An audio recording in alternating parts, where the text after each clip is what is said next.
Welcome to Rock the Life, a podcast for fans by fans. I'm Katya. I'm Amy.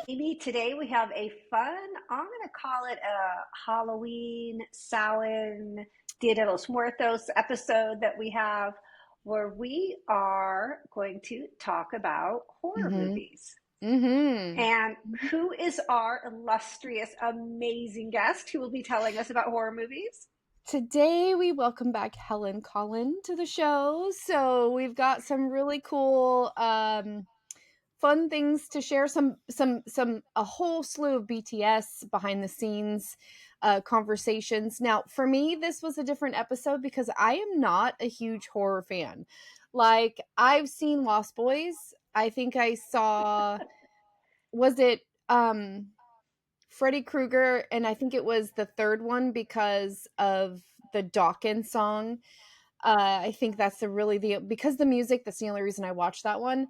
When Clay and I met, I have to tell you that this week, so not only getting ready to speak with Helen, but I also had a Halloween or type trivia contest that was going on. And I came in second place because of my amazing knowledge.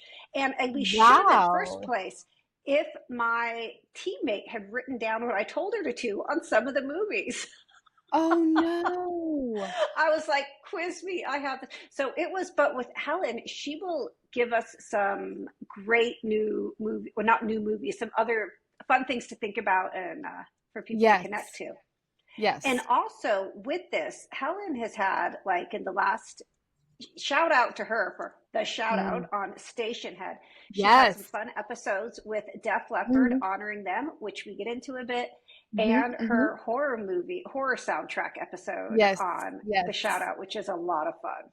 Yes, once we find out what episode number that was on Stationhead, or if we can get the replay link, we'll put that in the description below. I feel like I might be able to maybe expand my horror repertoire beyond Interview with a Vampire and Lost Boys now. I just have not. We can start with vampires. We can start with vampires, Amy. We'll do it. They're always hot, right? Why are vampires always just so damn hot? Anyway, you guys, I'm going to give you a little heads up. We have a special little guest at the beginning of this. We'll talk more about it at the end, just so you know to expect it. Okay. With that, here's Helen. Bye. Oh, no, here you go. No, bye. Oh, come on. Oh, he's so cute. That's so cute. Okay. He was playing piano. Wait, here you go. Hi. Sweetie, how are you? Good. That's great. Oh, you're such a handsome boy. I love it. Thank you for wanting to meet me. I appreciate it. And I am honored to meet you as well. How old are you? 8. You're 8 years old. When's your birthday? March 15th, 2017. March 15th, the Ides of March. Look at you. The Ides. Yeah. I'm really close to St. Leopard's Day. You certainly are. How ironic is that? That's pretty cool, isn't it? Yeah, my birthday's really close. Oh, wow. It is. Hear that. Wow. So you're a good boy, I hear. Pretty cool kid, huh? Mm-hmm. Yeah. Oh, what's your favorite thing to do on your day off from school? Probably slouch on the couch and watch TV. Hey, my type of dude. I hear you. Right? Slouch on the couch and watch TV. But I can also do this. Oh, we're going to hear some piano for a second. Let's do it. Yeah. Oh, fantastic. He's playing piano. It's all, Yeah. He hasn't had lessons. It's just what comes out of his head. That's the way it's supposed to be. Isn't that what music is anyway? Everything starts off as a great idea. Right. And he's got, for Christmas, he's got a drum. It's a kit, so he can put the headphones on. Yeah. And, so he's got access to all the things. All that stuff that's inside, let it come out. Yep. We do the same thing. We've got downstairs, we've got because Forrest comes over, he'll rehearse with Phil sometimes. So we have an electric drum kit that we keep in the corner, but we had to pull it out. So it's in the middle of the floor of one room, and Jackson is able to get on it. And then he's got like a synthesizer. We got an electric piano. We just keep stuff out. And, Yep. because if you keep trying to put it away and then pull it out, it defeats the purpose. Just have it out. To have it there to play. Yeah. And then they just ride to it. I love it. I love that. He is Should I try and get this on red? No. He's so cute. Okay. I love it. I love it. I love it. So, dude, every time we do this, I'm going to see you. Yeah. Yeah. What's that? All right. What is that? Say for now? Thank you. You're welcome, Book. I'm going to send him something very special. Okay. Oh, what do you say? Yeah. Thank you. All right. Oh, I got something for Head you. upstairs for me, okay? Okay. Say It's bye. a pleasure. Bye. To meet you. And guess Bye-bye, sweetie. where the family trip went to? Oh, let me Def see. Leppard and Journey That was his concert. first concert in Portland, huh? First concert? Yeah. Mm-hmm. What? Well, it's not going to be the last, right? No. Oh no. That's right. I'm gonna have like affiliates and That's I'm gonna try right. to save up. Yep. You'll do it. How much are tickets for linear spawn? There's not one near us right now, but I love yeah, That's we'll work on it. fantastic. Okay. He's Going adorable. upstairs. Okay. Thank A you. pleasure to meet you. Say bye. Hey, Helen said it was a pleasure to meet you. Oh, he's coming back really quick. It Don't was a knock on the pleasure light. to meet you too. Oh, No, not over the light. thank you. What All a right. gift. You're welcome. What a gift. What a gift. Oh, All right, he's so, upstairs. Goodbye. Thank oh, you. he's a mama's boy, isn't he? He very much so, actually. Yes. Very, very much so. Yes, But he's yes. also the youngest, so it's kind of like I know it's not going to last. Go on upstairs for me, bud. So Girl, I'm kind of you like living those just, baby years, living the cuddle. Bye, baby. Thank you for that. Thank you for that. Oh, experience. he was. Thank you, Thank you for because sharing. he was all like he just out of the blue said, "Hey, Mom, you remember Helen Collen?" And I was like, "Yeah." I was like, "How can I forget?" And he's like, "Next time you talk to her, can I meet her?" It was just out of the blue. There was nothing that it was just in his head, and I was like, Right. I will ask her, buddy. So Thank there you. we go. So That's so thank cool. you. That's gonna That's be cool. awesome. That's a Yeah. core memory right there for him, I'm sure. We're Me gonna hear too. about it for days. I love it. I got one too. Thank you for that. That's That's awesome. So what's up, ladies? Welcome back. Thank Welcome. you. Yes. Hey, I appreciate it. Oh my goodness. Here we You've are. been busy. Oh my gosh. All day, every day. All Mm. day, every day. Yeah. Mhm. Life has been grand. Go ahead, ask me what you want to ask me. I know you want to ask me something. Yeah, I know what you're alluding to, and we were gonna try to wait to the end, but how was the star? You can't wait till the end on the star. I can't wait till the end for that. That was so cool. It was great. It was great. It was Def Leppard's induction into the Hollywood Walk of Fame, the 2,824th star. They were placed next to the Beatles across from Capitol Records. And it was my first experience, of course, being there live and experiencing that. I've seen it before. I've even seen a few kind of ceremonies. We didn't have social media when it was deemed, of course, that super important. And being able to be in the atmosphere. We got there, the guy stayed in Los Angeles the night before. So I took Jackson out of school for that. I don't take Jackson out of school for basically anything, but this was really special. So I took Jackson out of school and we went up there the night before, hung out with Phil. And then for the morning, because the ceremony started at 11:30. So we left the hotel at about 11 o'clock in like a motorcade, which was brilliant, so we pulled up and the fans were there. And I got to say, big up to the fans, always representing. Def Leppard fans are the best fans in the world, next to the Jackson fans. But, anyway, Right. But they were there, full force, very courteous, very kind, very loving, and very supportive of the guys. We got out the car, and they had special seating under a tent for friends and family. So the band sat in the front. I'm giving you the play-by-play. Yeah, no, I love it. And then they sat we noticed the succession of it. So then they sat the wives and kids behind each band member. So Aw. band member, so Phil was able to turn around and be like, you know, So Do you see Jackson. cool. this? Do you see Yeah. this? Christine was sitting next to me with her kids, and Joe was sitting right there. Kate was behind Vivian. Paige didn't come out. She was in because, as you know, she's got grandchildren, so Yes. she was in England. But of Can't course, blame her. Sav is Uncle Sav, so all the kids are his anyway. And then Mhm. Rick and Lauren were there, and they were there. Their daughter was there as well with one of her friends, and yeah, Josie Kate. And then after that, the next row was. In the front row was Def Leppard and all the speakers. So Mhm. John Bon Jovi Mhm. was sitting next to Joe. The president of the Hollywood Chamber of Commerce was there, and the president and I think CEO of Sony UMG was there. Um, or Sony, one of those initials, and then Mhm. Mhm.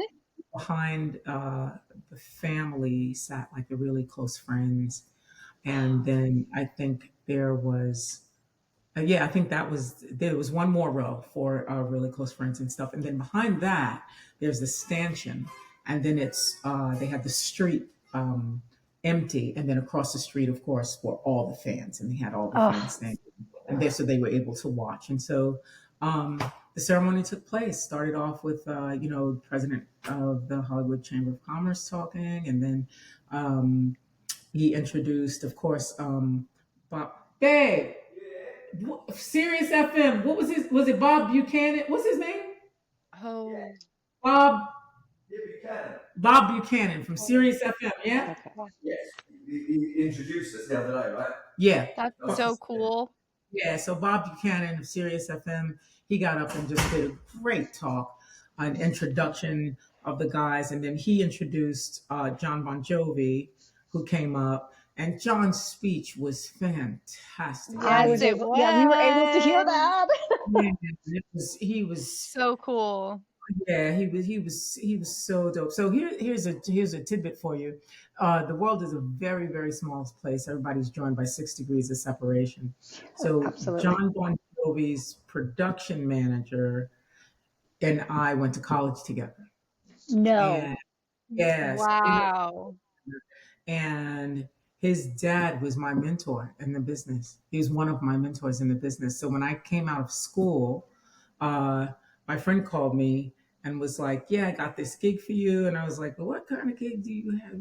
So anyway, he's like, "Yeah, no, I got a wardrobe gig." So packed up my sewing machine or whatever, and it was actually a gig for his dad. His dad at the time was not only was he tour manager for the Eagles, but Mm. he was partners with some really powerful people in the music industry and entertainment business overall.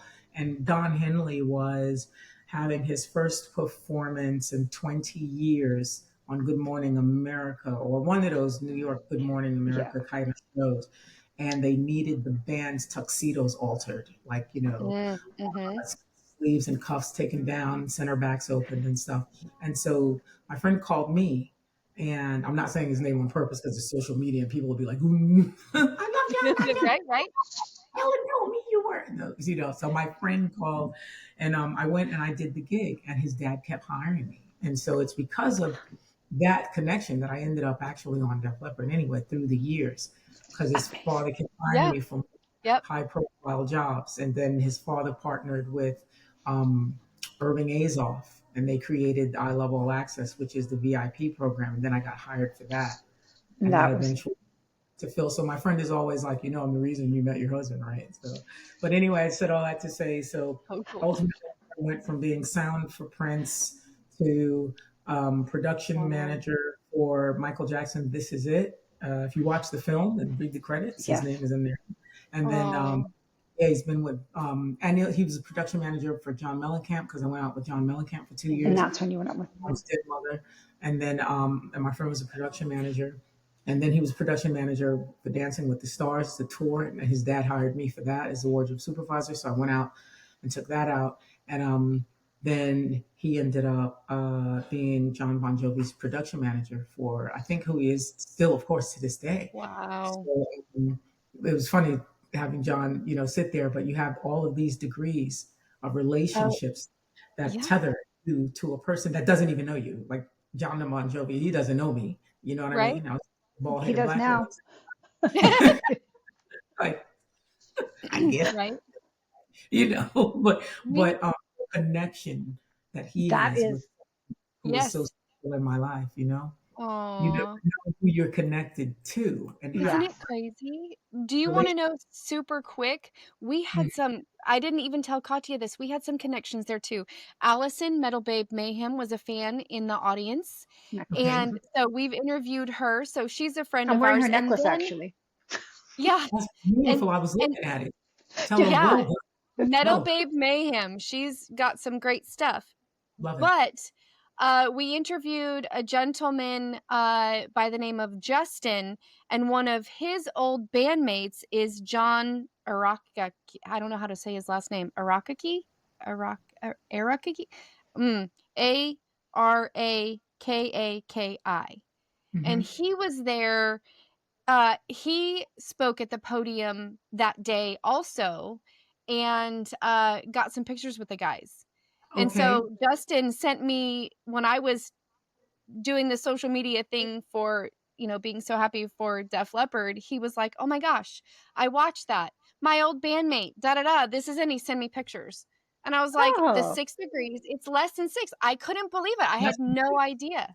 It's less than But six. The more people that come it in the world. is. Less than six. He's on the chamber of the Hollywood Walk of Fame. Is it the Oh, chamber? Let's okay. see. I probably got Chamber of pictures of him in my Commerce. phone. I'm sure he's I've got probably. I taking pictures of everybody, so I'm sure I got your man in my phone. Yes. Well, so I wanted to ask Helen, Right. did you dress anyone? Did you wardrobe for that day, and did you take pictures? Did I you don't use do your work. many times? No, honey. Mm-mm. They got Okay. somebody to do that. That's not my job. That's my career.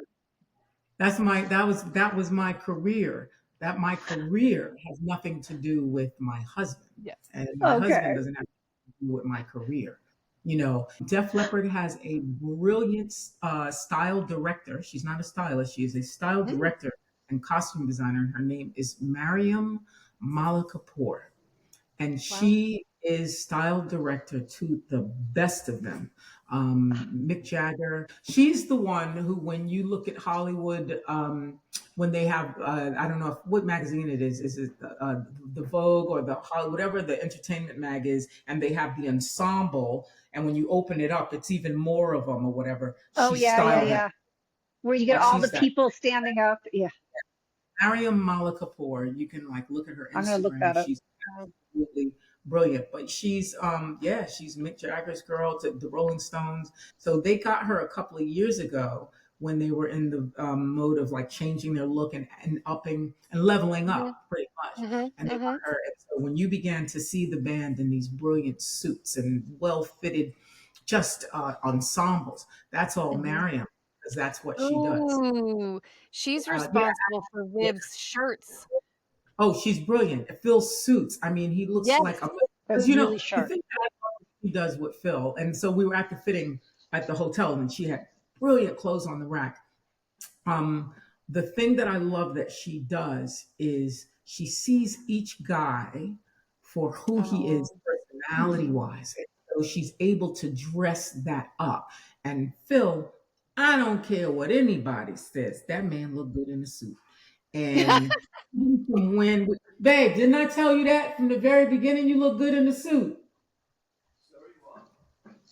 Didn't I tell you you look good in the suit? Don't you look good? That's so funny. I love it. Apparently, but Apparently. he looks great. I remember we were in London one time and we were in this store. I forget what store it was, but was it Vivian Westwood? Or he went in. No, it was Vivian West. John. Mm, And when he puts on the blazers, because Phil is great. He's he's got muscle and everything, but he's a slight build where he's that perfect size that you can put something on him if you are a designer or whatever. He's the size that we appreciate because you can put it on mhm, him. That's what it's supposed to look like. So when he puts Yeah. on like blazers, the two pieces, the three pieces, he looks great in tweeds and textures. Um, oh, to me, I always go, you look like a right gentleman, like an English gentleman, like I love fantastic. that. It brings out his English, Yeah. and so Mhm. Miriam was able to see that. And the pieces that she brought for Phil were fantastic. And he ended up in the all black, which is Mhm. beautiful. And Mhm. the shirt he was wearing, it had like a velvet edged collar. Like it's all these little details. Mhm. No, she dresses the guys as if they are going on television with a macro lens. So it's things that you won't see, Mhm. but But details it are looks, actually. you can tell And the so details. It really pays off. I Mhm. Miriam or I love you, girl. I'm actually going to have her on my show taking notes. We're going to talk about style. So she's going to be a guest. I can't wait. Um, but in terms of me doing wardrobe and all that stuff, I'm a costume designer, a theatrical costume designer, wardrobe supervisor for theater. Def Leppard never played a part in anything that I do in terms of Okay. my career with wardrobe or costume design. I was doing that 20 years before I even met my husband. So I know. Um, but when we're home, yeah, Phil will be like, he's already got the clothes. He's like, what's this look like? Is this great? So he relies on my sense of style I would to, too. Yes, very true. rock. He's got style, but he'll be like, yo, does this look But cool you or have whatever? And style. I'll be like, rock this with this, try this. And he's like, oh yeah, that's nice. So I mean, we play off each other. I'll come downstairs and be like, babe, is this nice? So, it's the thing that you do like that. But when Mhm. it comes to being out and about and on the Def Leppard ticket, that's all Miriam. She is absolutely brilliant. She's got that. I showed up, as a matter of fact, the night before trying to figure out what I was going to wear because I was like, Miriam is dressing the guys. When I'm home, I'm chilling. Like, I'm on my own. I can do whatever I want. But once I am out with Phil Mhm. as capacity band member wife, I am responsible for looking the part, Mm, right? mm. Mhm. So, the t-shirts That's and the fun jeans too. kind of go, That's fun. unless, I'm rocking it. But I just went basic black. I did black jeans, black pumps, black You looked tank, great. Loved blazer. it. That's my go-to. When you can't figure out what to wear, just rock all black and get some killer shades. Beat your face. Some earrings. A Some beat face and earrings, some earrings. some Dress great up in shoes. a t-shirt. Yeah. That's it.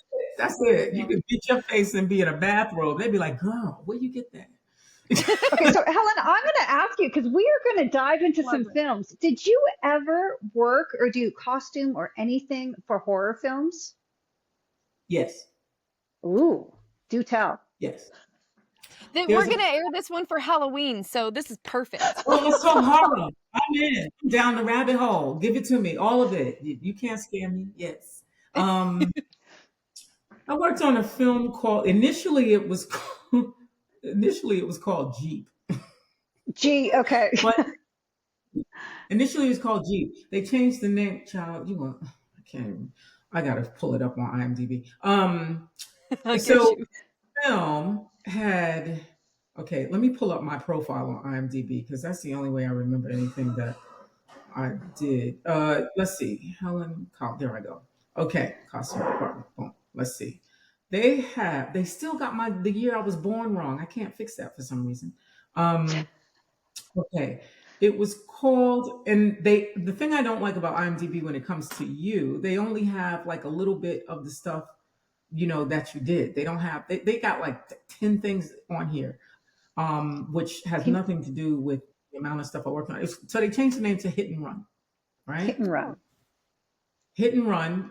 The synopsis here is a young woman tries to cover up a deadly hit and run accident only to have the supposedly dead victim come back to terrorize her. This was one Okay. of the funnest films I ever worked on, ever. Had a blast. So this film, I got the gig because I was working on The Wire, and Hmm. the costume designer on The Wire, um, got this film. Mhm. And no, was she the she wasn't the costume designer. She was a wardrobe person. I don't know what her official was. Maybe she was the wardrobe supervisor. No, that was Donna. She was doing something. Maybe she was the second, right? She was the second because Donna was the first. She was the second. I was a costumer. Costumers on television and film, we dress people. Everything's Just already put in done. there. come in, we get the clothes, we make sure we have a continuity book, we make sure that is straight. That's what you do. Wardrobe Right, right. supervisor, you're responsible for the continuity and maintenance of the costumes and Mm. preserving the costume designer's vision. And then the costume designer creates the vision, right? So it's a team. I was just a costumer on The Wire. Not just, but it was Just. great because then they put me in charge. It was cute. She got a film. The second got a film offer to design this movie. To decide it. She came to me and asked me if I would be her wardrobe supervisor. I said yes. We get to the film and get the script. I'm like, yes, it's a horror film. Woo-hoo. And I chose my costumer, who was a girl I had been working with independently when I'd get gigs. So she was my second. The come to find out, the girl who they chose to be the costume designer had never designed anything before. So she didn't understand the process. I ended up creating the costume, the Bible. I did everything. Sat down with her and said, this is how it happens. In the production meeting, I asked all the relevant questions or whatever like that. Still working it as a team, whatever. But I mean, you can Mhm. cover up Mhm. so much if the person doesn't know the answer to questions from the director. So we end up doing this film. One of the main guys in the film, which was awesome, who ended up going on to have a really cool career, was a guy named Kevin Corrigan. So Kevin Corrigan is this guy. I'm going to hold it up. You've seen him before, I guess. How's this work here? If I do that? Nope. Wait. Okay. I'll have Come to back. How come you can't see Kevin's Ah. face? If I go down, right, Ooh. Kevin, let's Nope. see. Nope. Kevin Corrigan. There he goes. Okay. Oh yes. Oh Right. yeah. Oh, okay. Oh yeah. All Okay. right. Totally. So Kevin was Got it. he. So Kevin was the killer in this one, and this was the film. Hit and Run is backwards. Looks like Nur and Tip. But anyway, so that was the film. The premise of the film was there's a young girl. She goes out one night to party and drink with her friends in her 20s. She's on her way home. She's kind of tipsy. She's driving a red Jeep. There's a guy in the middle of the road. As she's driving, she looks up, music blasting. She hits him. In a panic, I think she backs over him or something like that. No. She's like, I hit somebody. She Right. careens home, shook, gets out the car, leaves it in the garage, goes into the house. Anyway, the guy happens to be some psychopathic, killer. And the movie takes place in 12 hours. So Oh. it's from the And night where that was she it hit him. filmed? What city? So we were in Baltimore. We filmed everything Oh, near the wire. in Okay. the outskirts of Baltimore. There's a place called the Reservoir. I don't know if you're familiar Mhm. with it in Baltimore. The Reservoir is a place where everybody goes. It's kind of like a mini national park. You can go and hike up trails and stuff, but it's got Mhm. a wide highway that goes through it. And the only people who are there in the daytime, people are hiking, and then it's got like a body of water, right? Okay. In the middle of the body of water is a small island with one tree on it. And when the tide is high, you only see the tree. And when the tide is low, you can walk to the island, Oh, right? It's really Oh. cool.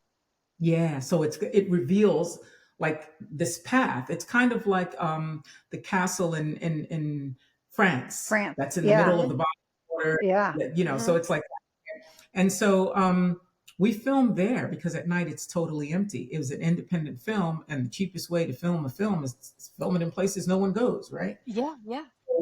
We filmed there. It takes place 12 hours. There were only in the film what seemed to be a change of two costumes. She has her party outfit on, as a little black cami and a little skirt, and then she changes into her sleepwear, which is her little tank top and shorts. During the course of the film, my job was to continue with continuity because she gets more wrecked and more wrecked as it goes on, all the way to the denouement scene where he actually ties her to the front of the Jeep, right? And it's just totally nuts. But it was bloody. My hands were pink and red. with blood stains. I was responsible for buying all of the blood and keeping it stored. Our washing machines were pink and red. Everything in the wardrobe truck was pink and red, but it had meticulous continuity records. We had a blast. And the final scene where we kill Kevin, we had to pour mounds of blood on him, and the scene takes place in the rain, and it was horrible. And I Oh, remember, like, I'm so sorry. And he was wonderful. He was like, no, it's fine. He bought me a box of chocolates after the filming was done. But like, I had to pour all this blood on him because he suffers this horrible death. But no, filming horror is awesome because everybody's on board. Um, and once you understand the technicalities that go into making something really scary, um, you really can't get scared of movies. So the more Mm.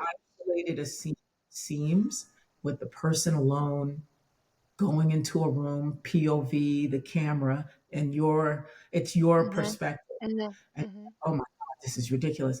There are 12 people behind with the little green lights. There are people in the rooms holding the doors so the doors don't move. There's like, fluffy carpet laid out alongside you can't see. So that's why you don't hear footprints when people walk Footsteps. oh. or out See, of the. maybe I need to work on a horror This film is and then I'll Amy. be This able is to a watch them. yes. We need to There's get a Amy guy, introduced like, to horror. there's a plumber butt guy who's pumping blood through a pump so it can, there's the wardrobe supervisor pouring blood in a canister and making sure, standing by with more blood. We were like, more blood. That was the thing. More blood. We need more. Okay, but where I have to ask, if you were Yeah. responsible for the blood, where do you get the blood? You order, I mean, it's film. You've got industries. Film You order blood. the blood from the blood, film Okay, it's blood. not You something get you're like you mixing order. up. Okay, I'm gonna call for No, the blood. Charles, it's the 21st century. You, hello, I need a couple of gallons of blood. They deliver the blood. You could, yes. He's like, bubble, bubble, boil, and Joe, tremble. I was like, I want to and put in the pump. I'm like Oh, ready for the. Oh she's like, man. mucha sangre. That, No, you can order, it's film industry. You order Yeah, film yeah. industry, you just you get it. get What is Okay. whatever it? you need. There are companies, if you Google where to buy blood for film, you're going to be like, oh, I'm gonna do that. You better put 4 film in there. You're gonna end up on but somebody's list.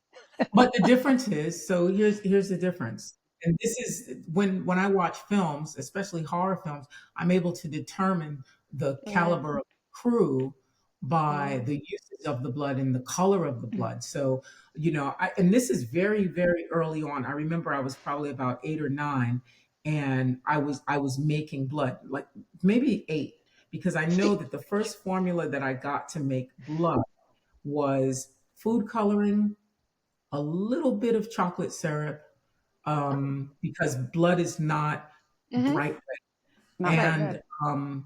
corn syrup for viscosity, and a little bit, and here's the secret, a little dab of Dawn dishwashing detergent, I'm like, because that see, gives this it is a what I'm sweat picturing froth happening.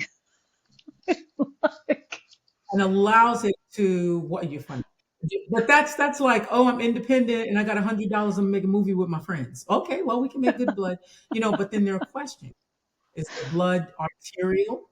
Is it arterial, Oh. or does it come from a vein? So arterial blood, of course, is fresh with oxygen, which makes it brighter red. And vein blood, going back to the heart to retrieve oxygen, is more darker in color. So when you watch and you see, like, if someone gets the femoral artery cut, and then you see it, Mhm.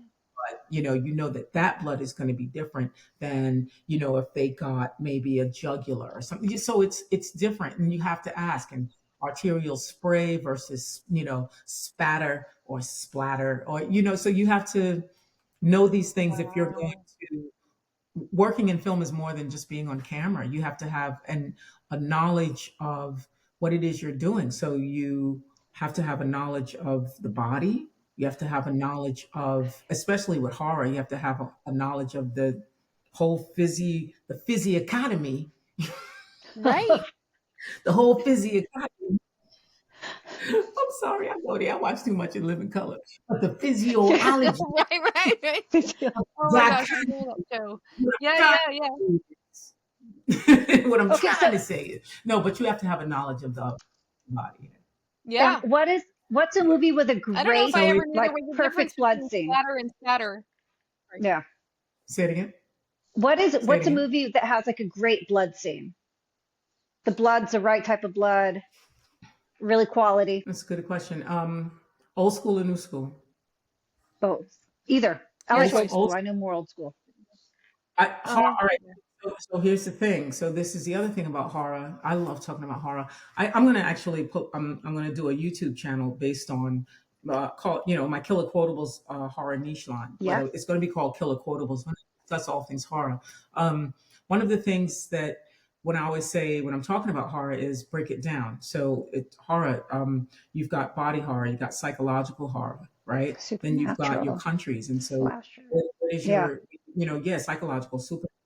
Where does your where are you looking? Are you looking at American horror? Are you looking at classic horror Oh. films? exactly. Are you looking at modern horror, nouveau horror films, independent horror films, which tend to go more off the cuff?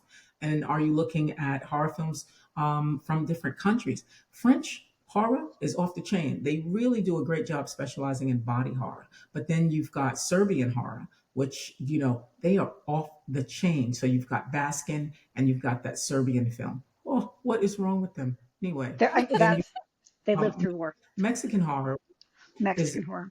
all about more more they do a great job with the zombie films, the VHS set of films that they did, which are, I call them, they're actually the REC. There's a film called Rec, Mm-hmm. like record. It's written like record, like on a Mm-hmm. video. But the original was a Mexican film. It's Spanish and in Spanish, and then Americans redid it, which is still scary. They're both ridiculous, and they're filmed like in a kind of like uh, not hidden foot. Yeah, I guess it's hidden footage documentary style, but they're both brilliant. Great zombie film, but they do a really good job with the psychological horror. And then there's who else is really good? Like Bulgaria, Hungary, The vampire all countries. of these like other countries. Yeah. The vampire countries are great, but for me, my favorite has been French. They go. I mean, Martyrs is off the chain. They go all out. There's another one called Inside, which is nuts. But anyway, thinking of films with blood, so I'll go classic 70s. Oh. Um, for me, the whole splish splash of a whole bunch of blood doesn't make a horror film. I think the combination of the shock of it. One of my favorite horror films is The Omen. The other Oh, one, top of the list, Alien and mm, Aliens, right? Those Mm-hmm. two. If Alien is on television and Phil and I are in the house and we're doing stuff, and of course we have access, we always got Netflix or Amazon Prime on or yeah, whatever.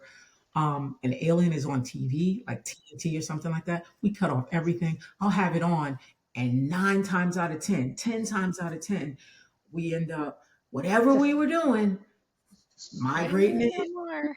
and Yeah. down with Alien, like we never seen it before. We're like, yo, and we're always like, this is a great fucking movie, like, like great movie. Um, the first Halloween, great the first movie. Halloween. Michael Myers just standing there, with the bushes, the first one. And Laurie's walking, and then he's at the bushes, and then he's not, and you're like, oh, this is crazy. The first Friday the 13th, The first. Mm-hmm. brilliant, kills in there, brilliant. When he's got the sheet on, and the girl, I think her name was Lori. Like it's always a Lori. What the hell? And like she's, her boyfriend, they just had sex. The boyfriend goes downstairs to get something to eat. Michael catches him with the knife, pins him to the door or to the wall or whatever. And he comes upstairs and he's got the boyfriend's glasses on, the sheet, or the scene with the little boy and he's got the mask and he's just standing there. Absolutely brilliant. What else? So it's not about the blood. I'm like trying to think what the films that I deem the greatest to have probably the least amount of blood. There is a Yeah. current film, And when I say current, I think it came in 20 or 21, maybe 22, and it's called The Possession of Michael King. The Possession of Michael King scared the bejesus out of me, only because I don't get scared. And when I say scared, it throttled me, right? Because the way that they did the movie was brilliant, found footage kind of thing. And it's this guy who's like, yeah, this is all bollocks, right? This is all blah blah blah. So he does this thing where he sets his camera on himself and he does everything he can to summon, you know, evil spirits. He's like, yeah, okay, whatever. And the way they film this movie is kind of like it's not going to happen until it does. And when this dude catches the wrong spirit up inside him, man, I was looking at the TV, I was rewinding it going, how did they do that? I'm trying to break it apart. And this is before, I mean, like After Effects was really being used, I guess, or really being touted as being used. But you're watching found footage, just raw movie, and you're like, is this real? Like the French movies have you do that. You go, what is wrong with them? Like, how did they do that? Like, that's crazy. Some films, like there's snuff films, and you know what a snuff film is, like people killing people on camera is freaking crazy. But there's a film called Man Bites Dog, banned in like, I don't know, 8 countries or whatever. One of my friends in college got their hands on it when it was still banned. Okay. And we watched it like in a room, like it's a group in a room. We're all in there. It's college, people smoking, drinking, laughing. Somebody's playing Twister in the corner, and we got Man Bites Dog on and like this little TV. And I remember it's on and we're like kind of watching it. We're all sitting around, we're talking and chilling and stuff. And then probably by maybe about 15 minutes in, we were like, yo, what are we watching? Yeah. And then it was like, the movie is about a serial killer in England who hires a film crew to film him killing people. And the film crew thinks it's like a ruse. They go, okay, I need the money.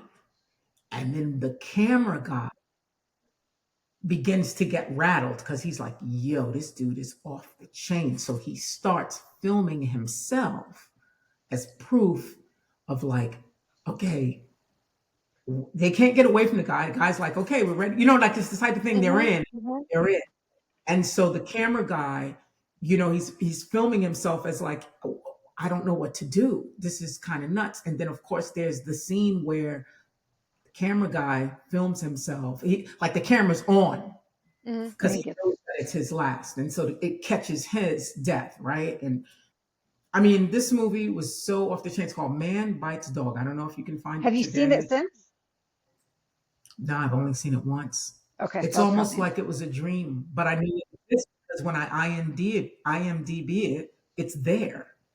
Oh, okay. It's there. So, but I've never seen it. I should watch it again, but it's freaky. It's freaky. But yeah, the thing that I love about horror films, because I know some people like, oh, I can't do horror, and I'm here to tell you, technically, get over it. It's okay. If you're watching it through whatever service, free or paid, someone else was in the room with a camera. If there's light, because you can see what you're watching, there's a lighting person right there. They're there. If you can hear it, because they're talking, someone wrote the script and someone has a microphone called a boom off to the side. Right. There's the director.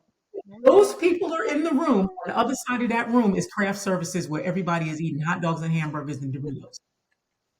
It's okay. I still can't walk into a forest. Like forests still freak me out. I tell you, because there's no camera crew when I walk into a forest and all those horror movies in forests. Nope. It's that thing. So I don't think anyone. I will say to anyone, I'm looking at you, world. If you are watching horror or your friend is a horror person and you're like, horror is not really me, but if you're in a position where you're looking at horror and it's kind of rattling you, don't let it. It's all an illusion. The more it rattles you, the better job they've done. Just last night, I was watching up and coming best horror films for 2025, 2026. Phil and I just watched the trailers. They'll be an hour long of Mm-hmm. just trailers. And Yeah. I watch, and I'm able to deduce and go, what's great, what's not. You know what who had great blood? I just thought of it. Your What? question. Weapons. Okay. Weapons, Mm. which is out now. If you have not seen Weapons, people either love it or hate it. Phil and I are great when we come to our assessments because we go, one, it's just film. Yeah. Don't say when they're like, I watched the Avengers, but it was this, that, and the other, and I don't believe, and they should have used in it. You'd be like, honey, they got people flying. It's just a movie. People don't really fly. The big guy Right. turns Yeah, green. see, I mean, that's a good point. It's so serious. The Hulk ain't real. Like That's a good point. critics on movie, you'd be like, it's a movie. It's called a movie, right? So anyway, Mm-hmm. That's a weapons, good point. weapons. The story, you have to be, you have to elevate in order to accept things that are new. Other than that, you're going to be sitting there going, well, where's the people with the pitchforks coming to get Frankenstein? Like that, things change, right? Mm-hmm. This Mm-hmm. movie was so brilliant and still, and it was like, it had its moments where you were like, I think that was funny. Depends on your personality. It had okay. its moments where you were like, I forgot to breathe. I forgot to breathe. And it gives you that thing, the ultimate restitution, the ultimate payback, the revenge that comes ultimately. It lets everything build up, everything. And when you think all hope is gone, you're standing up going, and this is what I did. I was standing up at the end of that movie and I was like, yes, bitch, that's what you get. Yes. That's what Right? that's what happens. I was Okay. like, Jesus says, suffer the little children to come unto me. And I'm going to leave that right there because in Weapons, it makes sense. Yes. Well, So, I've spent the last few weeks rewatching 90s horror films because I was preparing for this like true 90s films. oh, yes. Oh, Yes. 90s. Yes. What you been watching? So I did I had never seen The Craft, which I can't believe because I absolutely loved it. I Know You What You like Did Last Summer, and then yes. Scream. I was literally going through like 90s films because I think I Yes. missed a lot of them. And You I know was what? having so much fun. You know what else is really good? They did a male version of The Craft. It's called it's got 5 boys in it or 5 young men. I'll get the male version of Craft. I'll pull it up. Well, like while y'all are Okay. talking, I'm gonna do it. It's really good. I thought it was gonna be like first of all, they were cute as hell. I was like, well, look at how cute these boys are. So Because that's I'm what a we sucker need. for the I'll watch You cuties. love that, I'm a sucker for the cuties. My husband, no. right? Who is this? Because Brad Pitt, that's my baby daddy in another life. But we gonna leave that alone, right? Currently, I'm in love with my current baby daddy, so that's all. Right. But the craft was genius because um, they took these girls who have this kinship Mm-hmm. and they play upon the social dynamic, which still adheres today, of a Oh. leadership personality rising above and getting out of control. And Out of in that control. happening, you find out in that dynamic who has the personality of a leader in that dynamic after the other person becomes that Mm-hmm. and Mm-hmm. the followers. And it plays on that, and then they insert powers and Yeah. the manipulation. It's all here. And It so I was thought it was fantastic. brilliant. They took the thing that girls deal with, the manipulation, and they materialized it into a film. So you remove all the witchcraft and stuff, and Wow. you go, that looks like a typical high school It's a week. typical high school. You That know? was, yeah, Yeah. But it's the soundtrack brilliant. You know, the fantastic. girl fantastic. And the black girl with the curly hair, remember she used to be in a lot of stuff with the dimples. Yep. Yep. I like Hmm. her. She's cute. I'm like, where is she? She used to do stuff all the time. She reminds me of like, I always tell Phil there's a conveyor belt that happens, so it's like to me, Chris Helmsworth is on the same conveyor belt as Brad Pitt. Yeah. They come out. That girl was the conveyor belt of Freddie from a different world. Remember Freddie with the curly hair? And she Mm-hmm. was Mm-hmm. different world She with was. with Lisa Bonet. She went to Yeah, college. yeah, He had her friend who was kind of the dippy one, yeah, but it yeah. was like you get the mixed black girl with the curly hair, and then she, when they did The Craft, which came out around that time period, Yeah. she's in the film, but she was a powerful force in there. So I loved her character, but also the young woman, I forget her name, who ended up uh, rising up to be the good leader. But the girl who played the baddie, Yeah. I love her. With those That eyes, Farusa. her, what was her name? I love that Farusa. actress. I'm trying to She remember all was their names. way they It played was, her. yeah. Her face is so. She She had a looks different like face. Dominic Youngblood. I was watching it. I was Like like, John oh, it's the Marston. female She's got version. Yeah. eyes, and then Yeah, she's got a mouth. She's got that yeah, Steven Tyler mouth, like it just exactly. opens wide and keeps going. I thought she was beautiful. I love The Yeah, Craft. Every no, that was personality in fun. there. So one of the great ones. Scream, wonderful Scream, another franchise, great one. brilliant. I mean, yeah, horror itself. Like I said, you have to decide if someone goes, "What's your favorite horror movie?" You go, That you can't ask me that. You got to be like, okay, pick Genres. a pick a Well, time, pick a genre, pick a period, pick a okay, how about style. this one? Which Mm. film was the inspiration for Killer Quotables? All of them. I was All gonna of them. say. Okay. All of them. And here's the thing: horror was the base inspiration. Mhm. Film was the main inspiration because some of the T's are not horror, so psychological thrillers. So I've got Psychological Usual thrillers. I love those too. Kaiser Sose T-shirt, and the Kaiser Sose T-shirt just says "wasn't me," right? But Mm-hmm. therefore, Killer Quotables, which is my horror merch line. Shameless plug. Thank you. Killerquotables.com. Anyway, but Killer Quotables is basically born out of my love of film and watching it so much, and then absolutely sitting there going, "It'd be funny if he said," and then Right. whatever that statement is what I'm thinking, and then I put it Mm-hmm. on a t-shirt. Like I've got one here. Of course I do. I've got one Let's here see it. that it's so funny. Okay, so this one here, right? So this is it's backwards, but this is the Norman Bates tee. That's the back of Uh-huh. it, Oh, I can right? read that. Uh-huh. Yeah. Bates, right? Mm-hmm. Mm-hmm. Front says, I I saw that one. I'll always love my mama. right, So right. cute. So Yep. so Yep. you have to be a part of the film community to Mm-hmm. get it, right? So Killer Quotables is not for everybody because people will make products and be like, I hope everybody gets it. I'm not that person. I really don't cater to everybody. I don't think you can. I think you'll go crazy. Mm-hmm. But I believe in people who see what I see. And Yeah. so I like exclusivity and I like niches, right? I like Yeah. I like being in like the crew. So I'm like, yo, this is the crew. Other people were not in the crew. I'm like, they ain't got nothing to do with me. This is the crew, right? So that's what Killer Quotables is. It's a crew of people who, being myself, but you're hoping to attract a crew of people who totally get it, who love classic cinema Yeah. and who like to, it's conversation starters. You walk in and you go, I'll always love my mama. And then you walk away and it says Norman Bates and they go, I get it. Right. All my shirts are all about, I get it. You know what I mean? As soon as you read it, I have an Omen one. In the back it says Damien, right?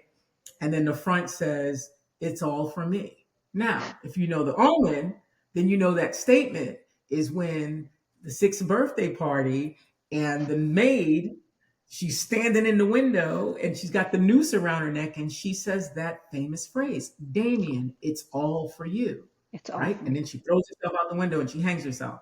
So the t-shirt says it's all for me. It's And horrible. it says Damien, and you sell something, Mm-hmm. you go, it's the Omen, and they go, I get it. Hmm. Hmm. So that's really, and for me, that's what horror movies and film is. They're retainers, to quote a famous It's line from, is it one flew over the cuckoo's nest? I'm not sure. We all go mad. We all go a little mad sometimes, right? So celebrate the madness. right. Um, Horror movies are an extension of that creator's screenwriter, novel writer. God bless Stephen King, Dean Oh my Koontz. gosh. It's just an expression of that it's a creation of that expression and expression of that creation. Stephen King, Afraid of the Dark, one of the best horror writers of our time. Mary Shelley, her life was tumultuous. She couldn't catch a break.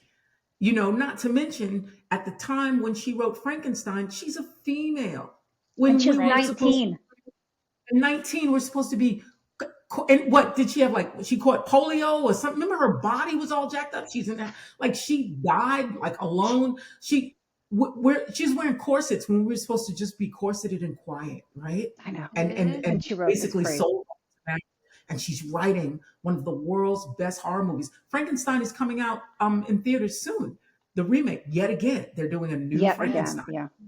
Yeah. So horror is an expression of what people are feeling. It's an interpretation of the world through their eyes. It is a release of their fears, and that's how it works. And so even when you see people attempting to do Texas Chainsaw Massacre, so you look at that and people go, oh my God, that movie was crazy. You go, look deeper for every film. Ed Gein, the life of Ed Gein, who, kept his mother, in a petrified state, dug up bodies and possibly was into necrophilia, dug up bodies from cemeteries, preserved their skin, made lampshades and God knows what with them. The police found 9 vulvas in a box. And we talk about horror movies. Oh, I can't watch that. Look at what's happening in the world and what people are doing. And I always say this to Phil, and this is no offense to anyone living in middle America, but I'm going to say it. In places where, not like, you have the most people along water, right? So the United States border. Yeah. You got the most highly populated areas along the East Coast, down around the bottom, come on around, wherever there's water. That's natural. That's human. That has nothing to do with anything else. We humans, we migrate towards the water. That's where we are. But as you get more towards the middle of America, there's less population. There's more rural farmland and more of the, I need to borrow a cup of sugar. Honey, is there gas in the tractor? Because I got to go down to Maybelline's, and that's about 15 miles down the road, right? So you have all this space to be unauthorized. No accountability. You are left to your own demise, and God pray that you have ethical morality to be able to live the way you are supposed to live, being unsupervised in that way. The cops are not just rolling up, whoop, whoop, and you're like, oh, damn, please put that out. That's not happening. So you have this man who in the 1950s was abused by his mother, had an alcoholic father, and he's got a brother who grows up and begins to see the ways of his mom, like, yo, and this is Helen's way of saying it. You got the family, the brother's like, yo, bruh, this ain't right. The little one under the mother's wing ends up killing the brother, but he suffocated in the field while it was on fire. In the 1950s, they were like, okay, I guess he suffocated in the field. Blood was strong. He hit his head when he fell down. Like, no, dude, you know what happened already. Then this kid grows up. The mother abuses the father leaves, and the mother's left with this child. I told my husband, we were watching Monster, the story on Netflix. I said, women have to know that they play such an integral role. I don't care what your relationship is with anybody else in the world. If you have a son, and it's different with fathers and daughters. If you have a son and you are a woman, you are his first love. Yep. You are the example of how he will view the world and how he treats the world. If you have a son, you are his son. Yeah. It doesn't matter if you think he's not looking or paying attention, or if you think it's up to dad. Dad gives him other stuff. You give him based on your actions of how you interact with your friends. Let's say you're a single mom. How you interact with your friends. How you interact with your community. How your community receives you. What people do when you walk into a room. He's watching all of that. because you are shaping how he views a woman. And Hmm. if everything goes right, he will choose, so be it, as his wife, someone who has given him exactly what his mom has already set forth in foundation. So it is you. When you look at these serial killers and doing what they do, I always say to my husband, I'd be like, what was his mama doing? What's going on with mama? And we go back, they about 6 years old, they being abused or they watching abuse, and you'd be like, even the moms, if the dad is abusing the children and the mom don't do anything, you think that And the that mom's boy protecting. is going to be like, mom didn't do it, dad did. No, it's going to be a problem. So if you don't have a frying pan or a very large butcher knife that can hit up the vein and spew the dark blood because somebody is abusing your child, you think I won't? Then I was like, I'm a very peaceful person, but you want to fight, mess with my child. It'll be a problem. They'll be like, where's Helen? Child, I think she locked up. She sent her to Guantanamo. No, I know. Well, They Helen, just buried the person who tried to mess with her child. what films are you going to introduce Jackson to for Halloween or even Halloweeny horror films for him? You said What's a good introduce. My starter son is film? he's been watching horror since he was a baby. Yeah. We never really changed. Like, you know how parents are like, I have a child now and I can't fucking curse. You know what I mean? Like, Oh no. Do you know what happened the other day at church? We're going to church. Matthew gets out of the car and he falls on, we're not in church yet, and he falls down and hits the ground. And you know what? Fuck comes out of his mouth. And of course, here's the thing. I wasn't there. It was my husband. And he comes home and he's telling me this and he's like, that's your fault. He's like, that's your fault.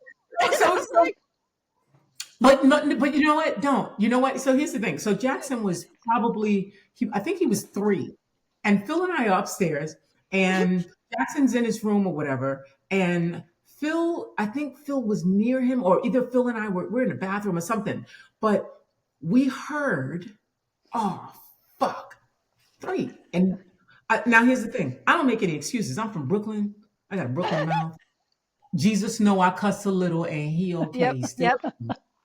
So Loves I me ain't got anyways. nobody else because that's Jesus. I ain't worried about y'all. That right? Jesus. My husband is from the east side of London, and anybody knows if they've listened to the right interview, Phil Florin Phil, right? So in the house, Phil is like, what? No fucking way.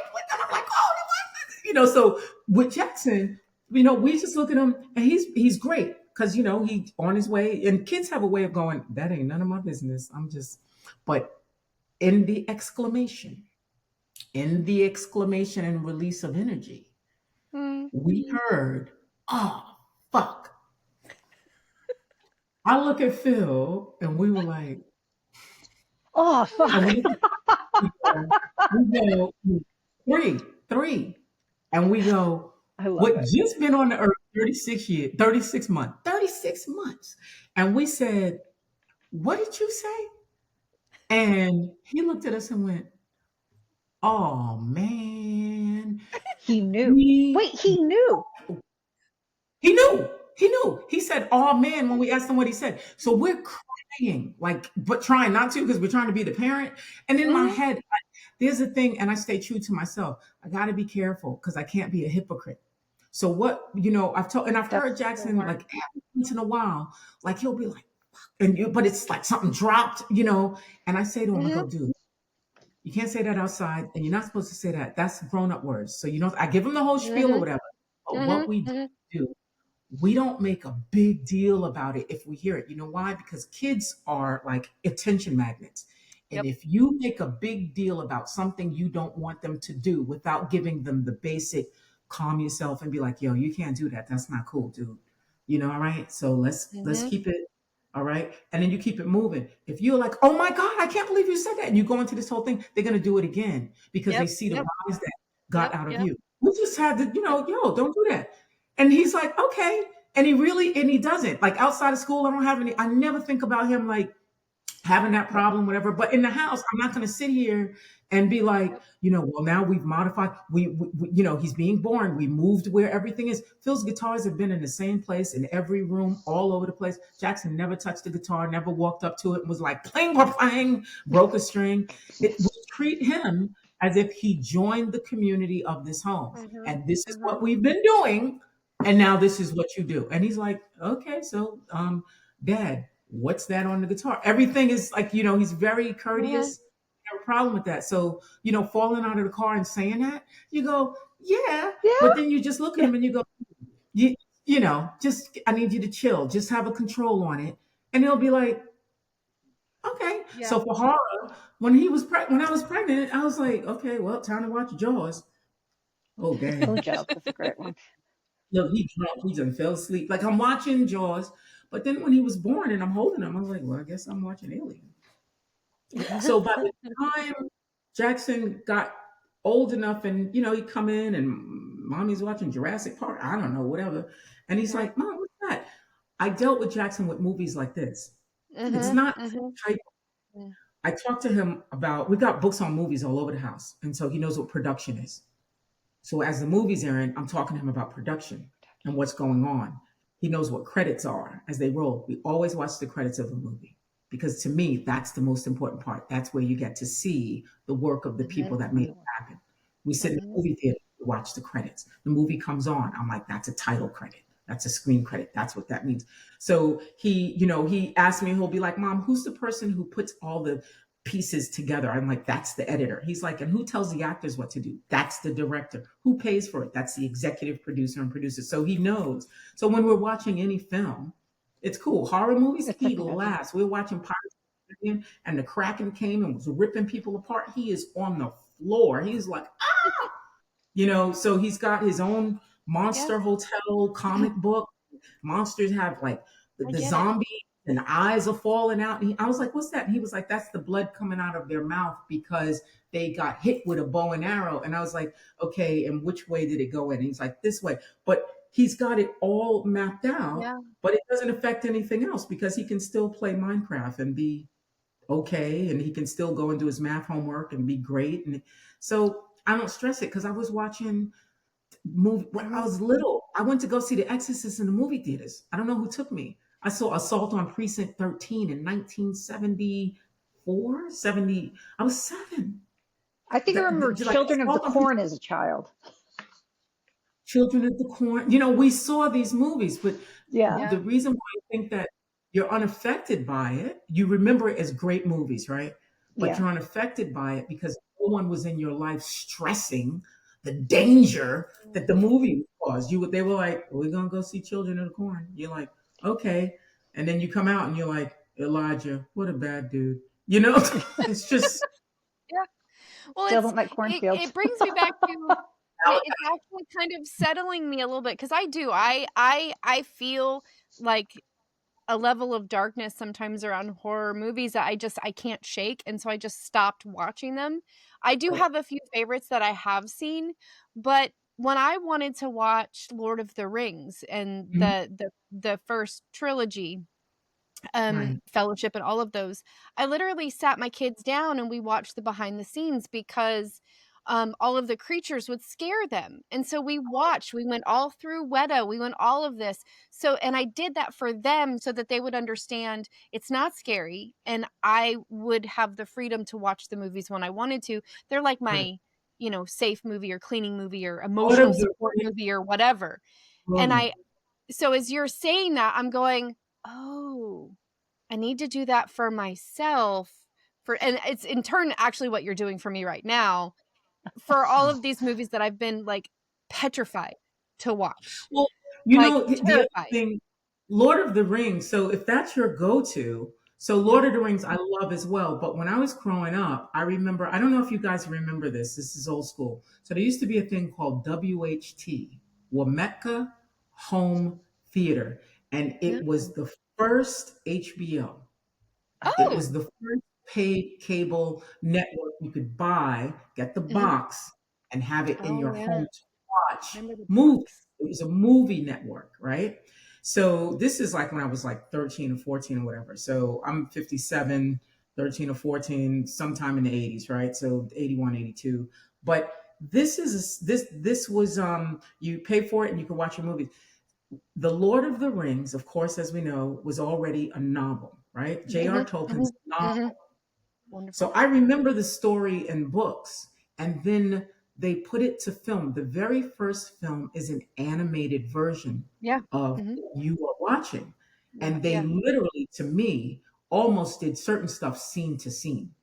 Mm-hmm. So I had that knowledge of it. I when it came out now, I remember I went to go see it, and I was actually thrilled to see it and now played by actors, right? It's magical. But the story itself, the fantasy of it and what it means. Yeah. Anytime you're doing it now, horror, I do agree with you. You choose. Jackson can't watch all the stuff that I watch. I'm talking about the basic and the classic stuff like that, right? Great with that. The new stuff, Possession, Michael King, hell no, he can't see that. But when you're watching classic films, those things, yeah, you go behind the scenes, but you also you let your kids know these things were created by writers who are legacy. They were creating legacy. That's why it comes in parts. That's why they do what they do to create these stories for you to have. Lord of the Rings is the modern day Dracula or Mary Shelley's Frankenstein. It's Yeah. that's why they continue to do. Then he did The Hobbit. Yep. You Yep. know, Yep. I did a mic I call micro videos where I do like these 1 to 2 minute little videos in The Hobbit. Remember they all come to his house in that beginning scene, and Is it in the they're coming over with in the Gandalf Shire? because Yeah. Gandalf fruit for they trash his house. They eat, of course. Yes. Totally. Remember the scene of fellowship they had at the end of the night where they sing by the fire. There's a song that they sing by the fire. If you're not familiar with it, at the end of the night after the dishes are washed and they're all sitting by the fire and Gandalf is smoking his pipe, this is where the mission is revealed, where we've got to go back to claim our land. So you got the Dwarf King, right? He's standing by the fire and they tell the story and they begin to sing this. Oh, yes, yes, yes. That song is one of my top 5 favorite songs in cinematic history. And the song itself is only like a minute and a half, maybe long in the film. I created a small video because it moves me so much the way they sing it, but the cinema, the scene, the camaraderie, because it starts off first with the king singing it. And then they join in one by one. And by the time the song is done, just that short period of time. Okay, music history from college. Music is to propel a storyline forward. The first film to ever use music to propel a storyline forward was Oklahoma, Huh. when you began to use song and lyrics to take you to the next scene. This song embodies that Oh, movie yes, it does. Yes, it does. because as it ends, the scene change and the transition, of course, is the camera going up and moving up, panning up into the sky, the night sky, and the next morning they wake up. It's time to go. Yeah. And that song was the changing point. You see the mind wheels changing for what's his name? Main Hobbit. Oh Oh, boy. Bilbo. Bilbo. For You see, Bilbo. you see Bilbo the Baggins. wheels turning Yeah. Yes. in his head as the song is going on. That song convinces him to go. And that for Yes. me, so when you look at things like that in film, you begin to point out movement and the reason for and the camaraderie. Lord of the Rings is about we can't let this take over. We've got to band together, but all of us are different. How do we do it? It tells the story of the coming together of a people of different ilks to defeat something that wants to get rid of all of them. And they decided to do it in a way that children could understand and that adults would be profounded by. And that's the story of Lord of the Rings. Now you get into production and everything. Every movie has a story. And when you do the classics, you tell the tale because there's usually either a religious, political, or personal motivation behind every single story. That's the magic of storytelling. what your genre is, romance, Mm-hmm. psychological thrillers, horror. If the story is good, there is a premise behind it. And then they metaphorically add whatever elements on top they want you to see. But there's Yeah. always a message. And you have to Mm-hmm. figure out what that is. Now, then when you've got horror movies and you're just like, they just splashing blood everywhere, I am very critical. I will go into a film and be like, no, we're not doing this because this is crazy. But then I'll look at a film and I'll go, okay, this is the French stuff, off the hook, but the storytelling and the execution, storytelling and execution. You don't need a lot of money. Mm-hmm. You can be in a white room, If this and tell everyone to just tune in and tell a great story. You know, if you had the execution and while you're telling the story, the characters begin to emerge and people already see what you're saying. That's why Stephen King is great because I read his books. And then when I saw the movie, there was such an homage to the books until when I saw, what's the one and the little boy dies, Pet Gage, Cemetery Cemetery. I read the book, and freaked me when out. I saw the movie, Fred Gwynn looked exactly how I thought he would look. Wow. Gage, the boy, so described. The character they chose to play Gage was exactly who I saw in my mind. Mm-hmm. So if you can get someone to honor your story and they want to execute it, great filmmaking across the board. Keep that in mind as you explain movies to your children, the story making, and let them begin to decide if the story was well worth what they saw. Yeah. That's Oh, great that's movies. excellent. And Yeah. and so with horror is the greatest form of expression. That's why you have different types because sometimes there's psychological horror. Someone can be I in an like the abused psychological. relationship and it's a monster. And then the person becomes the monster. And then you build on the monster and you take all of the metaphors that create a monster and you're watching the movie and you're like, damn, this guy won't die. And then you look at the history who's been abused and what they probably feel like. And it's not that he won't die, but he won't stop getting up. The abuse doesn't stop. That's the basis of Michael Myers. The abuse doesn't stop.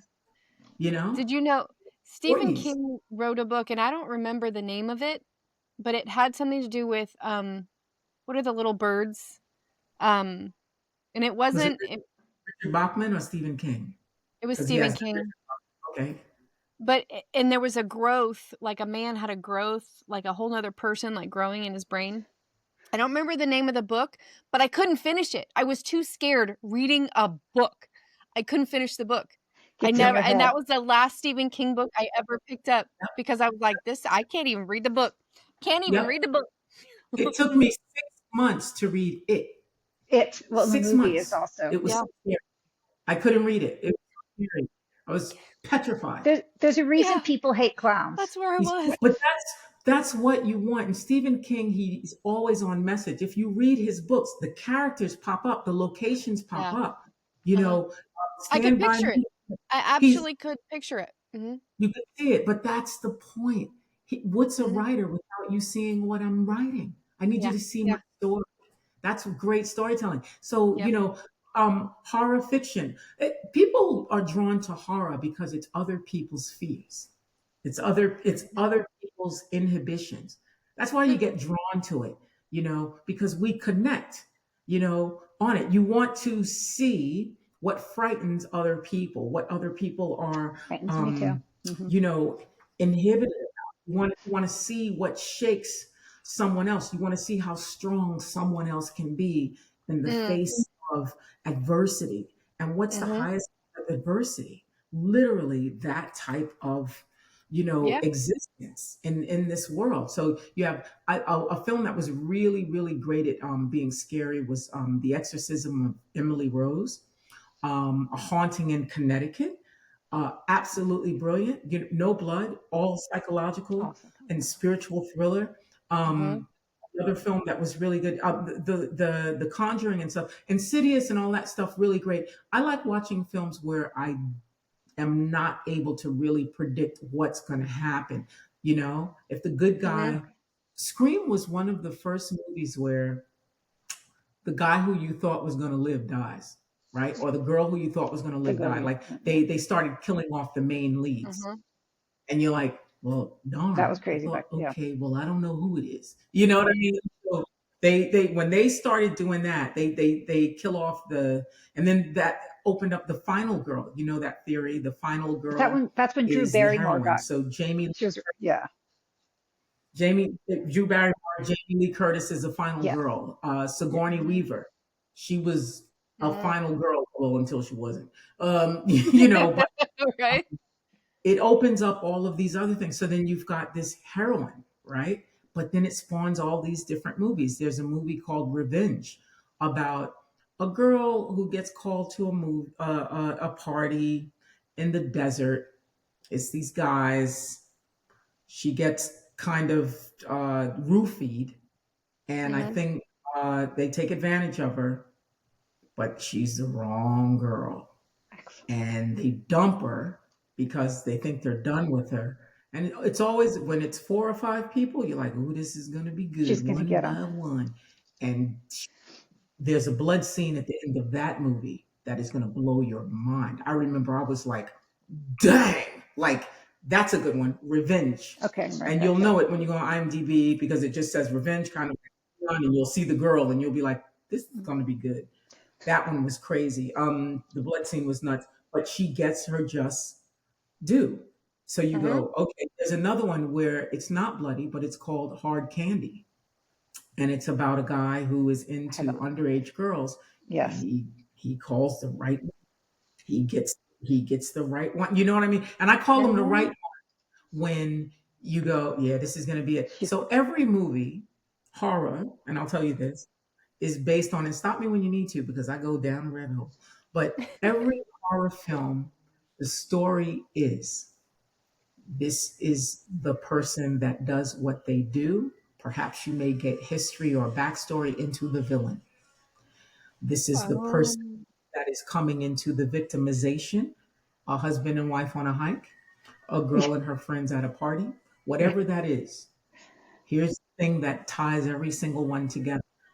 That victim is going to be the straw that breaks the camel's back. Every movie, you may have what the person does, and they do it to those people. But when your stars or heroines get on screen, they're the ones that the person should not have chosen. They are the ones that are going to upset everything. Texas Chainsaw Massacre, the very first movie, you get these kids in a white van. You know this family has been doing this for years. The movie is always about the straw that broke the camel's back. Those kids in the white van, even though all of them catch it, there's that girl and leaves Leatherface at the end of the movie spinning his saw in the middle of the road because she got away. Every film is about the straw that broke the camel's back. And that's how you view it. So as I go into horror Be movies, that girl. I always go, okay, she's gonna change things. They don't know it yet. That's gonna be. It's about to be on. Let's just wait and see. There's a movie called Animal and Animals.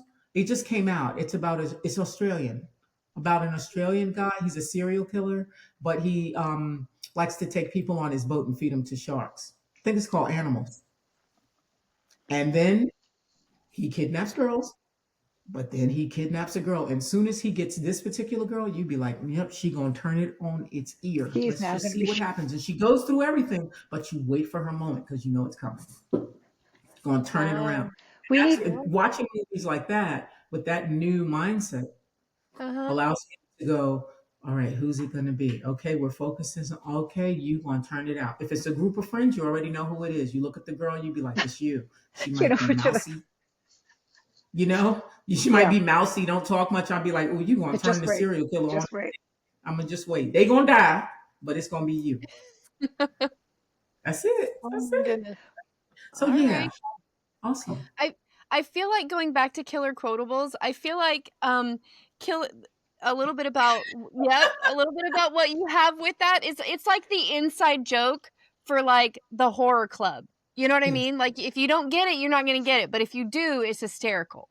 That's it. Like that's it. Yeah. That's really it. I've got like these. I'm going to send you guys these too. So I've got. You can tell me if you like the black. This is the logo. So the logo, of I course, is love an the logo. right? And a pin crossing, Yeah, that's a pin. And then killer, of course, with the blood dripping K, yep. and then quotables in the old English, which we use for I quills, love right? that. And then I've got black and I've got the red. The t-shirts themselves, I've got about like 6 or 7 quotes that are on the website. And then it comes in I love this one. That's the black and red. But I so this quote, shut up and hide, is on the Oh my back. gosh, that's funny. And Trevor Noah was Love him. doing some talk, and I remember someone asked him about horror, and I'm watching it, and he said the most brilliant thing. And this quote is from Trevor Noah.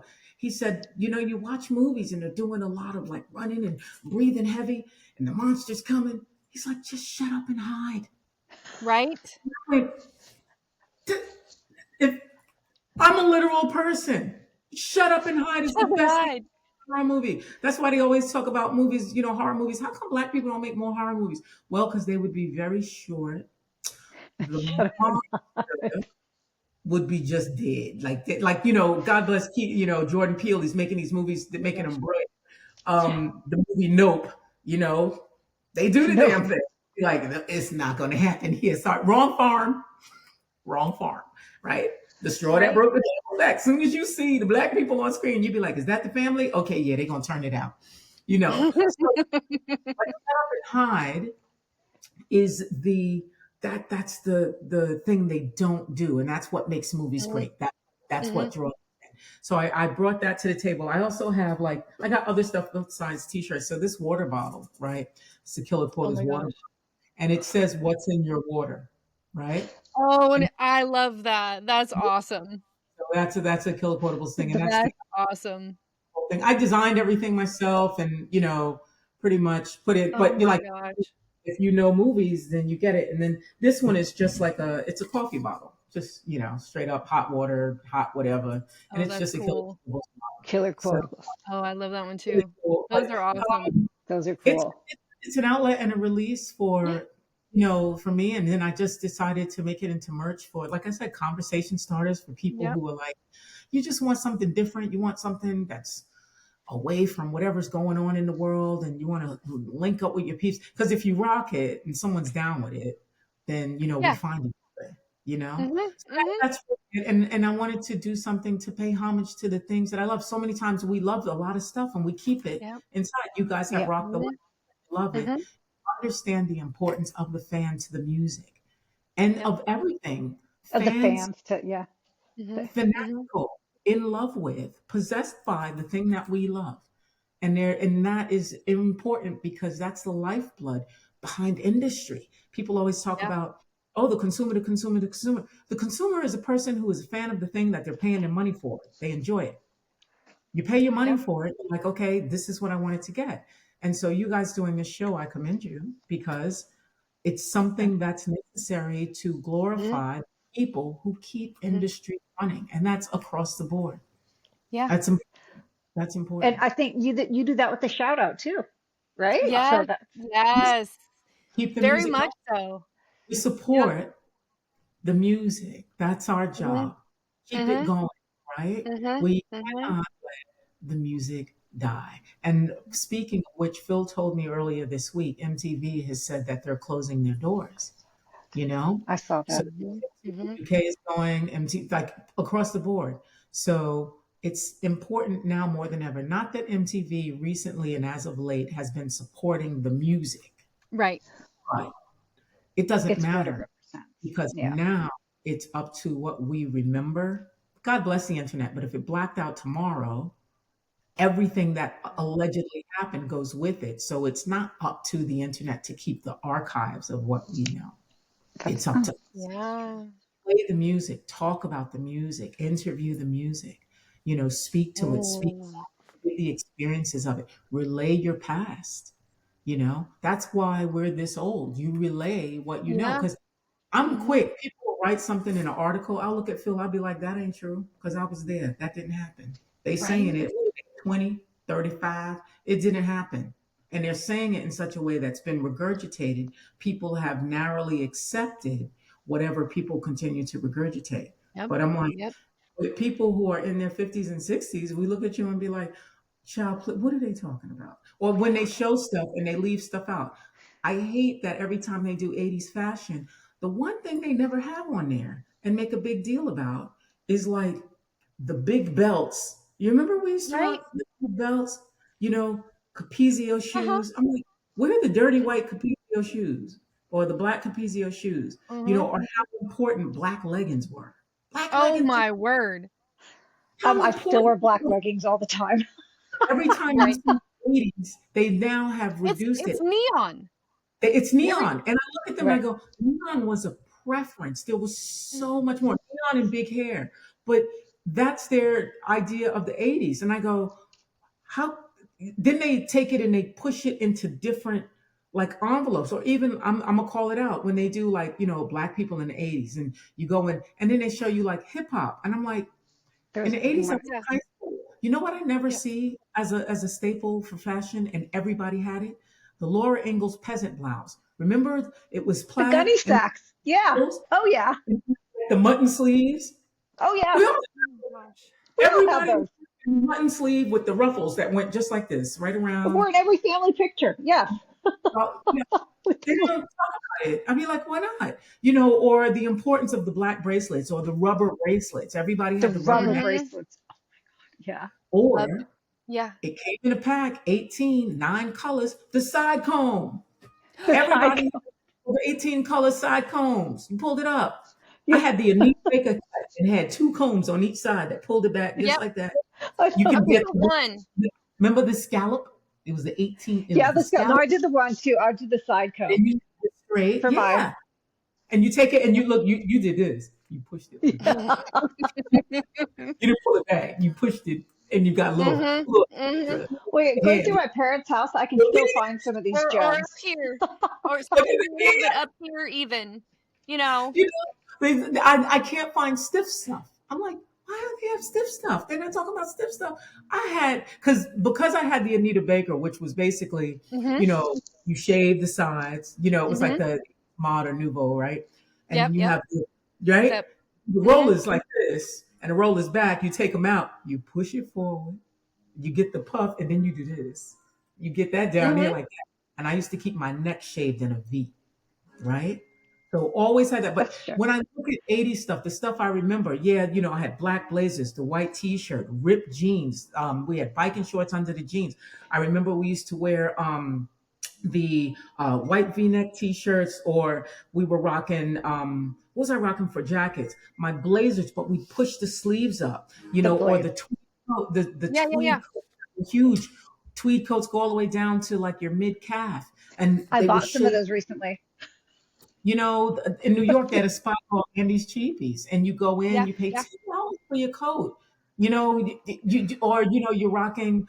I used to wear motorcycle boots all the time. I wore cowboy boots all the time. Like I wear Doc Martens. it's all of this Hey, you guys, stuff. I'm going to interrupt for a second. Hold on. Hey, would you go get Clarissa? They got a bomb threat at the high school. They're Oh, evacuated. Sorry. Yeah, I'm You sorry. in there? Do you need to go? Clarissa just texted me. My husband actually came home. So surprisingly, Clarissa just texted me. They are evacuated.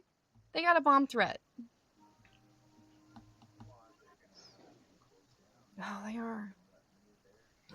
You're right. Ladies and gentlemen, I think this is over because she need to go and make sure that her children. Well, are I okay. know. Go, Yeah. yeah, go get Well, that baby. Yeah. He's just texting Helen, me, and thank I you. usually keep Thank my you. phone Thank you. off, but she's like, okay, so No, you could hear something's going on, Amers. Okay, yeah, that's did you hear all the texts coming through? Yeah. I'm like, Yeah. We can always talk. There's always stuff to talk yeah. Well, about. Go. oh, I love it. No, I'm so yes. excited for I've been. Yeah. Okay, Amy, But we'll go. Do yes, you need us I'm to gonna load up? go. Yeah, I do. I'm gonna sit here. Let me stop this. Helen, thank you for coming. You're I welcome. love this. You've totally Anytime. shifted my perspective. Oh, So, I'll see what I can do. yeah, and thank you for the Well, Sorry Amy, love. we again, haven't but even talked about the Lost Love. Boys, so Yeah. that is Yeah. I'm like, Okay. Okay. Talk to you All right. soon. Stay in Do you for want me to keep it a second open? though, because we gotta load. Okay. Okay. Let me know. Was Helen Well, not amazing? Helen is always amazing. And I cannot get over the shout out. Like, I love the radio show, but now also taking another one of her passions, horror movies, and turning it into killer quotables. And it's fun, it's creative, it's It's Helen. connecting. It's connecting people, and she is great. And also, Amy, how sweet was she to like talk to Matthew in the beginning of the episode too? So cute. Oh my gosh, so sweet. We're still talking about it. As you Super should. fast, right? Super fast. You guys, we ended the episode abruptly. Just a quick note, there was an accident at my daughter's school. She texted me in the middle, and I kind of had to leave relatively quickly, but everything is fine. It was an accident. An employee hit a button, apparently, that caused an unneeded and unnecessary evacuation and a little bit of panic. So, but everything's fine. No, nothing was wrong. Well, and as we were talking to Helen, I said I didn't even get into one of my favorite movies that kicked it all off for me, which was The Lost Boys, which was so influential for me. So we'll have to go back to talk about that one, because that was music, movie, vampires, like everything I still love. That was ton of hot guys. Yeah, it started with the vampires being really hot. Yeah, yeah. And that launched me into interviewing with a vampire, but the main reason I watched Interview with a Vampire was because I needed to see who, God bless him, replaced River Phoenix. Because River Phoenix, that was still so horrible. Well, and we're coming up on that anniversary, actually. He died right before Halloween, because that's where I was in Hollywood right before Halloween. Yeah. Oh, still. Yep. Yeah. So, on a happier note, make sure you like and subscribe. Feel free to let us know if you miss River Phoenix too, because we do. And, you guys, Katya, what are you doing tonight? My normal, I am going to see Dawn Crash and the Boys of Heat perform in Essen, Germany. This should be the last night of their European tour. I am so excited. This is my first time seeing Heat, and it is cold and rainy, but I don't think that's going to matter. It's going to be a great show, and I only wish that you were here with me. Me too. Those boys going to bring the heat, I'll tell you. I wish I was there too. Like, I was actually thinking in the shower, like, how weird is this to be like thinking like this in the shower? But I was actually like wishing there was seriously something like teleportation, because I was like, get me to Germany in 4 hours, like now. I need to go now. And but what's also so exciting and been fun about these shows is that Dawn has been what do you call that? Live casting his show from next to his drum set, which is so fun, because when do you get to see like its perspective, like eyes on the drummer right there? I'm going to see, maybe I can see if I can sit by the side of the stage tonight and hold his phone for him. Right? That's your job. Phone girl. I was like, I will hold your phone and get all the angles. Right. Seriously. Yeah, be a phone holder. Oh my gosh. Yes. Oh, that would be amazing.